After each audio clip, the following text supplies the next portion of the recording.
When I worked on Lifebuoy in the year 2020 during the pandemic, every life that was saved, possibly because of just following the right habits of hand washing, it just makes me believe that I'm doing something that's bigger than just a job.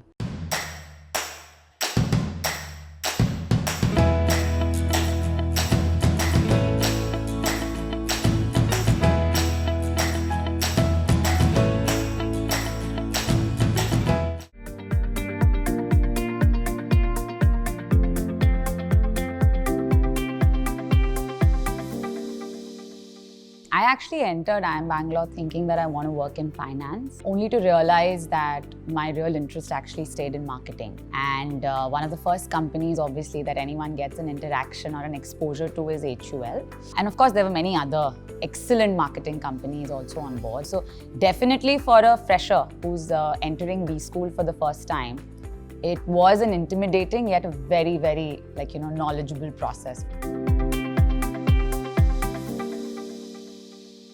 When it comes to preparing for HUL or any FMCG interview in general, the first thing is obviously to understand the brands. What's the story behind the brands? Because that's what consumers buy. So that was the first sort of thing that I really soaked into. It's almost blasphemous to confuse the brands of different FMCG companies. Please never do that. And I also think it was a lot about understanding where consumers are at, even if they're not exactly like you.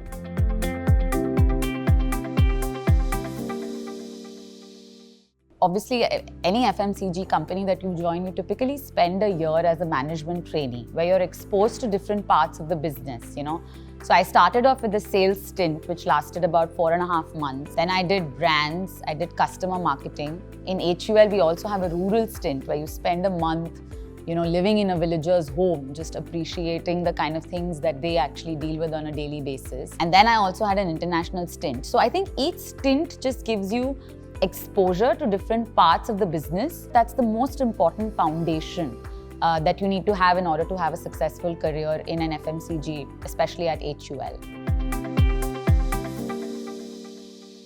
So look, typically, at least in HUL, people follow a specific path. They start off with sales because that's the biggest foundation that you can get into just understanding the nitty-gritties of how a huge FMCG company works. Follow that with marketing, and that's typically the sales and marketing journey. I don't think there's a hard and fast rule, to be honest. It's about, when the role opens, what's the opportunity, and how open you are to take on that challenge. That's the advice I would like to give. Let's not get fixated about, I want to be in this location, I want to do this, I want to do that. You're too new in the systems to even know, where you should be. So just go into things thinking that it's a challenge, and you'll definitely come out stronger. Do I like ice creams? I love ice creams. It's my favorite category also because I started my marketing journey there. So I worked in ice creams for 2.5 years. I was part of the team that brought Magnum, which is the premium ice cream in India. Just the experience of, whether it was launching Magnum in different cities, interacting with Kareena Kapoor Khan, who obviously was our brand ambassador at that time, and just understanding consumers, what would it take to get consumers who typically pay maybe 10 rupees for a chocobar to get them to pay the 70, 80, 90 rupees. What goes behind that, and just the process of that was very, very enlightening for me. I think that helped me set sort of the foundation for my marketing career going forward.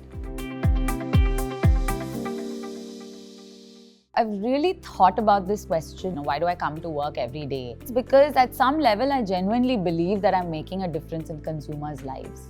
So whether it is delighting them with ice creams when I worked on Magnum, or more recently when I worked on Lifebuoy in the year 2020 during the pandemic, every life that was saved, possibly because of just following the right habits of hand washing, it just makes me believe that I'm doing something that's bigger than just a job.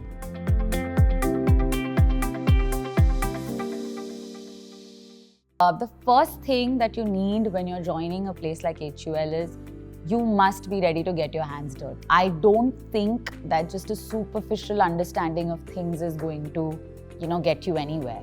So when you are talking about what a consumer thinks or feels about a brand, you must have spent enough time with them to understand what they go through.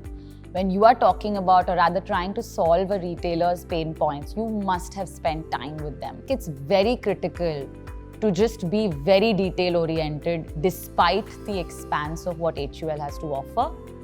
That's, I think, one of the biggest learnings. Second one is, whenever you're in doubt, just ask. A lot of times we take a lot of pressure upon ourselves that, we'll be judged if we ask a question. Is this question stupid? Is this something that I should know already? That's a fear that you must leave behind when you are entering an HUL campus. The last learning that's most important and often the most underrated is to keep things very simple. You must realize that the kind of brands you're working on are legacy brands. Consumers know them, trust them.